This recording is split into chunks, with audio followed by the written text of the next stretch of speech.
GeM TV நேயர்களுக்கு அன்பு வணக்கங்களை கூறிக்கொண்டு அனுதினமும் ஒரு ஆன்மீக தகவலை பார்த்து கொண்டிருக்கின்றோம்.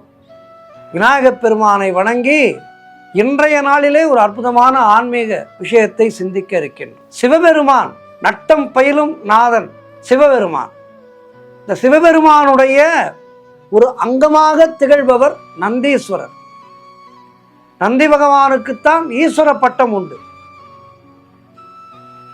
அந்த ஈஸ்வர பட்டத்திலிருந்து சிவபெருமானுக்கு அவர் எவ்வளவு அணுக்கம் என்பதை நாம் உணர்ந்து கொள்ளலாம். இந்த ஈஸ்வர பட்டம் என்பது சிவபெருமானால் கொடுக்கப்பட்டது.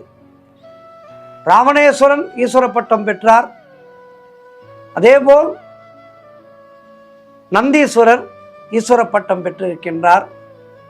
இப்படி சனீஸ்வரன் ஈஸ்வர பட்டம் பெற்றிருக்கின்றார். ஈஸ்வர பட்டம் என்பது சிவபெருமான் மனமுவந்து கொடுக்கின்ற ஒரு பட்டம். என்னை போல் நீ என கொடுப்பது. ஆகவே அப்படிப்பட்ட ஈஸ்வர பட்டத்தை பெற்றவர் நந்தி பகவான். இந்த நந்தீஸ்வரருடைய கதையை யார் ஒருவர் கேட்கின்றாரோ அவர்களுக்கு பூமியிலே அவர்கள் வாழும் காலம் வரை அவர்களுக்கு குன்றாத செல்வ செழிப்பும் நல்ல ஆரோக்கியமும், வாழ்ந்து மறைவுக்கு பின் மறுபிறப்பில்லாத ஒரு நிலையையும் நந்தி பகவான் அருள்வார். அதனால்தான் பிரதோஷ காலத்திலே நந்தீஸ்வரருக்கு அபிஷேகம் நடைபெறும் அல்லவா? அந்த நந்தீஸ்வர அபிஷேகத்தை பார்க்க வேண்டும்.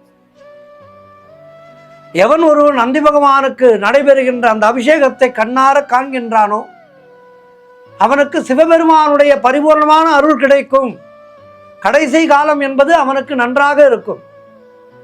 இந்த உலகத்தை விட்டு செல்லும் போது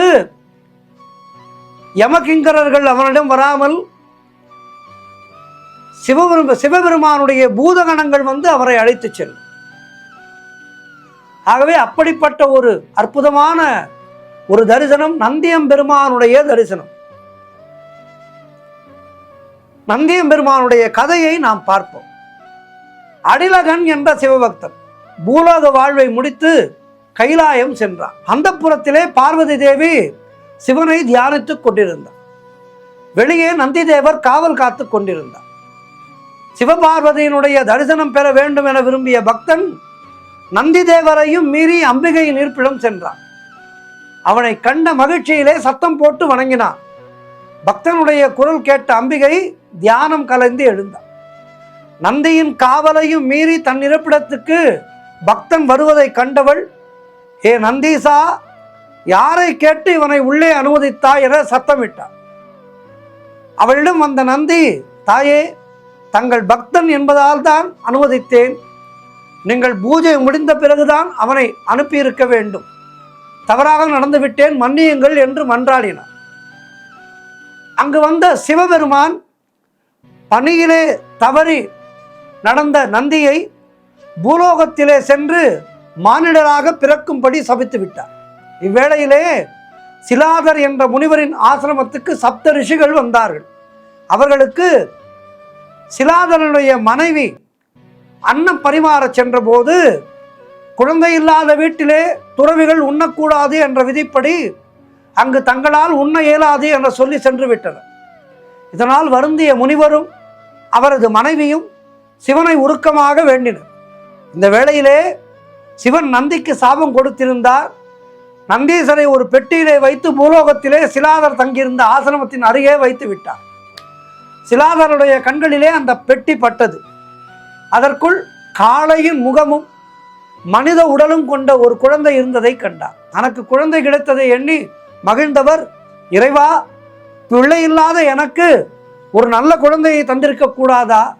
காளை முகம் கொண்ட குழந்தையை ஊரார் எப்படி ஏற்பார்கள் என மன்றாடினார். அந்த நேரத்திலே, சிலாதா, வந்திருப்பவன் யாரோ அல்ல, என்னுடைய காவலன் நந்தீசன். அவனுக்கு அழகான முகம் தருகின்றேன். ஆனால் அவனது ஆயுள் பூலோகத்திலே 12 ஆண்டுகள் மட்டுமே. அவன் ஒரு சாபத்தால் விண்ணம் வந்திருக்கின்றான். அவனை வளர்க்க வேண்டியது உன்னுடைய பொறுப்பு என அசரீரி ஒலித்தது.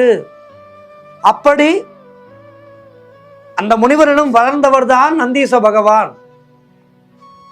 ஆகவே தன்னுடைய அவதார நோக்கம் முடிந்து மீண்டும் சிவபெருமானிடம் சென்று விட்டார்.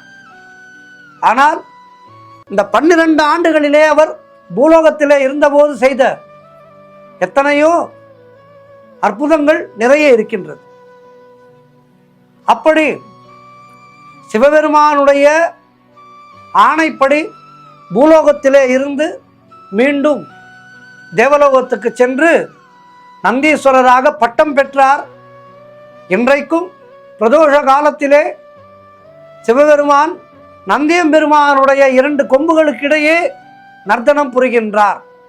அதனை காண்பதற்காகத்தான் நாம் பிரதோஷ வேளையிலே விரதமிருந்து சிவபெருமானை தரிசிக்கின்றோம். இந்த நந்தீஸ்வரருடைய கதையை கேட்பவர்களுக்கெல்லாம் அவர்களுடைய வாழ்விலே அவர்களுக்கு எல்லா விதமான சம்பத்துக்களையும் முக்கியமாக சிவகடாட்சத்தை நந்தியம்பெருமான் பெற்று தருவார். சிவகடாட்சம் ஒன்றை நாம் பெற்றுவிட்டால் அதற்கு மேல் வேறு எதுவுமே இல்லை இந்த உலகத்திலே. சிவன் அருள் ஒன்றுதான் ஒரு பூரணமான ஒரு விஷயம் நம்முடைய வாழ்க்கையிலே.